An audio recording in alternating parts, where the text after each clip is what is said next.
कवि सम्मेलन देख देख के घर की शीला देवी को शेरो शायरी का बुखार चढ़ गया था। अब वो सीधे मुंह किसी को जवाब ही नहीं देती थी। उनके पति और उनका बेटा तो काम करने घर से बाहर चले जाते थे और उनकी शायरी झेलनी पड़ती थी बहू रेणु को।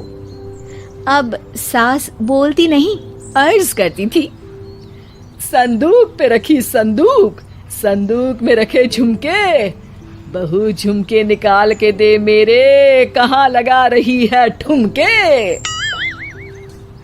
माँ जी, झुमके तो आपके निकाल दूंगी मैं, लेकिन आपके दिमाग से ये शायरी का भूत कैसे निकलेगा? छोटे लोग नहीं समझेंगे, शायरी है शौक बड़ा, तू अपने काम से काम रख, मेरे काम में मत टांग अड़ा। शौक अलग बात है, लेकिन हर चीज में अपना शौक डाल देने से जग हसाई हो सकती है सासू माँ।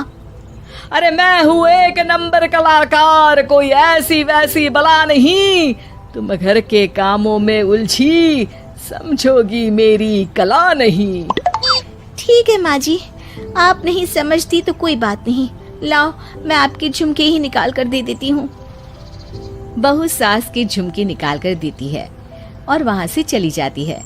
शाम को बहू अपने पति से शिकायत करती है, सुनिए जी, आप माँ को कुछ समझाते क्यों नहीं? अरे क्या समझाना है माँ को? अरे अपनी शायरी थोड़ी कम करे ना। अरे तुमको उनकी शायरी से क्या दिक्कत है? अरे मुझे नहीं, पर पड़ोस में सब लोग हंसते हैं, कहते हैं बुढ़ापे में लोग सठिया जाते हैं, लेकिन शीला जी तो शायर हो गई हैं। अरे लोगों का काम है कहना, लोगों की बातों का क्या टेंशन लेना। अरे वाह, मैंने भी शेर कह दिया, वाह वाह वाह वाह। देख लो, तुमसे किसी ने कहा नहीं और तुम्हारे सामने कोई माँ की बुराई नहीं करता तो तुमको फर्क नहीं पड़ रहा। अरे तुम खामखा की बात का बतंगड़ बना रही हो। चलो चाय बना कर ले आओ मेरे लिए, साथ पियेंगे, कोई ढंग की बातें करेंगे। रेणु चाय बनाने लगती है। पहले वो अपने पति को चाय देती है, फिर सास को और आखिर में अपने ससुर को। लेकिन वो देखती है कि ससुर जी कुछ परेशान से हैं। क्या हुआ ससुर जी, कोई बात हो गई है क्या? अरे तेरी सास बात बात पे शायरी करती है। कल मैंने पूछा कि खाना खाया तो तेरी सास ने क्या जवाब दिया पता है? अरे गलती की और आरोपी ने कोड़े खा लिए फटाफट, खाना तो नहीं पर पकोड़े खा लिए झटाझट। अब बता क्या जवाब दूं इस बात का? वो तो सभी से शायरी में ही बात कर रही हैं, मुझे भी समझ में नहीं आता कि क्या करूं मैं। बेटा उसको उसी की भाषा में जवाब देना पड़ेगा। मैं तो आम बातचीत में भी उसके सामने कुछ नहीं बोल पाता, शायरी में क्या बोलूंगा भला। ससुर ने जैसे ही कहा कि उसको उसी की भाषा में जवाब देना पड़ेगा, बहू को ये बात जच गई।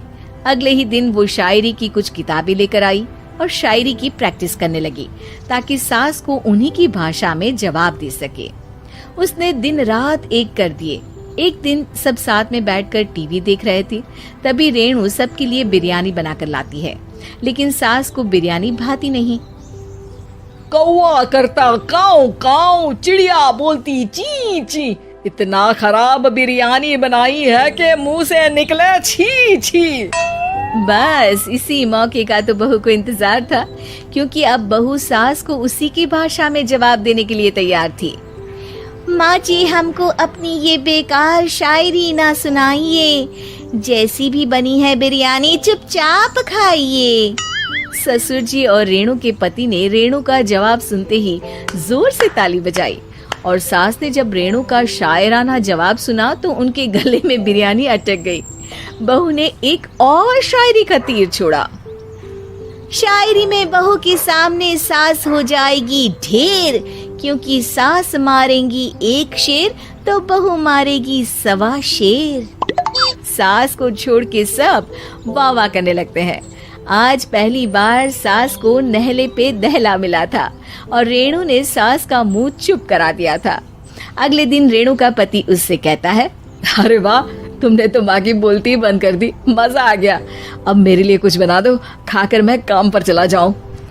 शायरी ही है मेरा जीवन, वही करूंगी जी भर के। नौकरानी रख लो कोई, काम नहीं करूंगी मैं घर के। अरे तुम क्या माँ जैसी हरकतें करने लगी, सीधे सीधे बात करो ना। हो गई कल शायरी, रोज थोड़ी ना करोगी। शीशी भरी गुलाब की पत्थर पे फोड़ दो, जो मुझे शायरी से रोके उसके कान मरोड़ दो।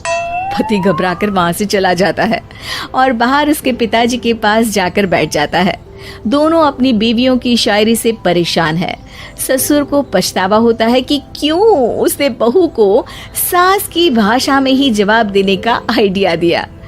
अब तो घर में दो दो शायर हैं। दोनों एक साथ दुखी स्वर में कहते हैं, हम दोनों की ही बीवियां जब से शायर हो गई है, क्या बताएं, जिंदगी एक फटा हुआ टायर हो गई है।